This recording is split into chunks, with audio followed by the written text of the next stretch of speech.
ये खबर केआर मंगलम यूनिवर्सिटी द्वारा प्रस्तुत की गई है। एक तरफ खुद को इस्लामिक दुनिया का मसीहा साबित करने की होड़, तो दूसरी तरफ अंतर्राष्ट्रीय मंचों पर बार बार मुंह की खाने की मजबूरी।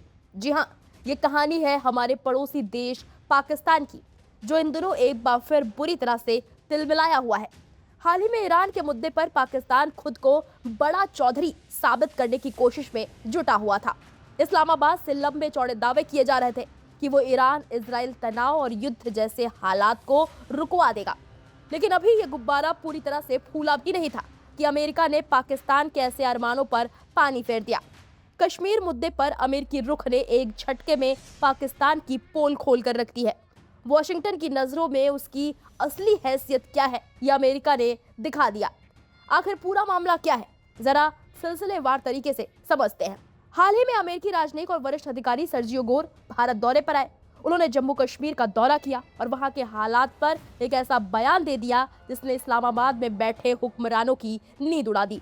सर्जियो गोर ने जम्मू कश्मीर में शांति, विकास और जमीनी हालात की साफ तौर पर तारीफ की। उन्होंने कश्मीर को भारत का अभिन्न हिस्सा मानते हुए जिस सहजता से अपनी बात रखी, उसने पाकिस्तान के सालों पुराने झूठे नैरेटिव को पूरी तरह से ध्वस्त कर दिया। अब तक पाकिस्तान दुनिया भर में ये ढोल पीटता रहा कि कश्मीर में हालात खराब हैं, लेकिन जब अमेरिका के इतने बड़े राजनयिक खुद वहां जाकर जमीनी हकीकत की तस्दीक कर देते हैं, तो पाकिस्तान का सारा प्रोपेगेंडा ताश के पत्तों की तरह ढह जाता है। इस करारे झटके के बाद पाकिस्तान के पास तिलमिलाने के अलावा कोई रास्ता नहीं बचा था। बेचारगी का आलम यह था कि पाकिस्तान कुछ बड़ा तो कर नहीं सकता था, इसलिए उसने पुराना डिप्लोमेटिक पैंतरा अपनाया। पाकिस्तान के विदेश मंत्रालय ने इस्लामाबाद में मौजूद अमेरिकी कार्यवाहक राजदूत यानी कि चार्ज डी अफेयर्स को दफ्तर में तलब कर लिया। पाकिस्तान ने आधिकारिक तौर पर अपना विरोध दर्ज कराया और अमेरिकी राजनयिक के जम्मू कश्मीर दौरे और बयानों पर अपनी आपत्ति जताई। लेकिन सवाल ये उठता है कि क्या पाकिस्तान के इस तथाकथित विरोध दर्ज कराने से अमेरिका पर कोई फर्क पड़ेगा? तो इसका जवाब है बिल्कुल नहीं। अमेरिका अच्छी तरह से जानता है कि आज का भारत आर्थिक और कूटनीतिक रूप से कहां खड़ा है और पाकिस्तान की आर्थिक स्थिति क्या है। ये पूरा घटनाक्रम पाकिस्तान के दोहरे रवैये और उसकी लाचारी को उजागर करता है। एक तरफ तो पाकिस्तान ईरान के मामले में मध्यस्थ बनने के सपने देख रहा है। वो दुनिया को ये दिखाने की कोशिश कर रहा है कि पश्चिम एशिया के बड़े संकट को टालने की चाबी उसके पास है।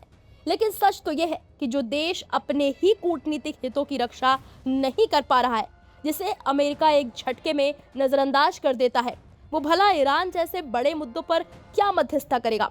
कश्मीर पर अमेरिका का ये साफ संदेश पाकिस्तान के मुंह पर एक तमाचे की तरह है। इसने साफ कर दिया है कि अमेरिका अब पाकिस्तान के किसी भी फर्जी नैरेटिव को भाव देने के मूड में नहीं है। तो कुल मिलाकर कहानी बहुत साफ है। पाकिस्तान अपनी खोई हुई साख बचाने के लिए चाहे जितनी बैठकें बुला ले या जितने राजनयिकों को तलब कर ले, अंतर्राष्ट्रीय कूटनीति की सच्चाई बदलने वाली नहीं है।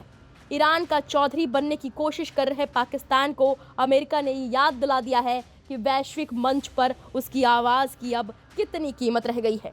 इस पूरे मुद्दे पर आपकी क्या राय है? क्या पाकिस्तान सिर्फ बयानबाजी तक सीमित रह गया? कमेंट करके हमें ज़रूर बताइएगा। बाकी बड़ी खबरों के लिए आप देखते रहिए दैनिक जागरण न्यूज़।